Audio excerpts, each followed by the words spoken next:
प्रतियोगी परीक्षा की तैयारी करने वाले और सफल होने वाले हर अभ्यर्थी के मुख पर एक ही नाम होता है, वो नाम होता है NCERT।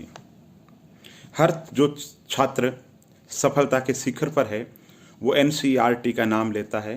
क्यों लेता है? इसका कारण है कि NCERT की जो पुस्तकें हैं बहुत ही मानक पुस्तकें हैं, बहुत ही स्तरीय पुस्तकें हैं, अपडेट है, उनमें अनावश्यक विस्तार नहीं किया गया है और जो मूल अवधारणा है उसको बहुत ही सरल तरीके से, सरल भाषा में इस तरीके से समझाया गया है कि एक छोटे बच्चे के दिलो दिमाग में भी वो हमेशा हमेशा के लिए बात बैठ जाए। NCERT की जो पुस्तकें हैं उनमें समसामयिकता का बोध भी है और अनावश्यक विस्तार नहीं दिया गया है। चीज़ों को समझाने का जो तरीका है वह बहुत ही आसान है। इसके अलावा उसका जो दृष्टिकोण है उसमें कहीं किसी तरीके का कोई भी पूर्वाग्रह नहीं है। परीक्षक जो सवाल पूछता है वो ऐसे सवाल होते हैं जो एक आम पढ़े लिखे से अपेक्षित होते हैं और NCERT का मूल लक्ष्य ही मूल अवधारणाओं से परिचित कराना है।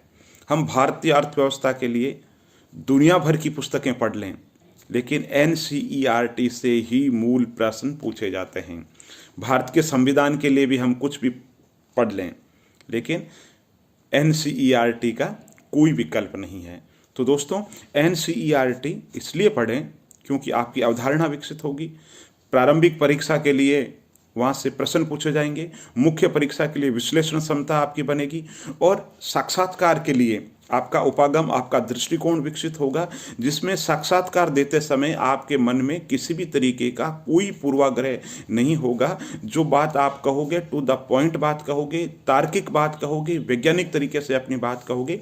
तो NCERT सिर्फ पुस्तकें नहीं है बल्कि एक नज़रिया है, एक दृष्टिकोण है जिससे आपका दृष्टिकोण तार्किक बनता है, आप बौद्धिक बनते हो और सारे पूर्वाग्रहों से ऊपर उठ जाते हो। तो आप किसी भी एग्ज़ाम की तैयारी कर रहे हो NCERT बहुत ही ज़रूरी है।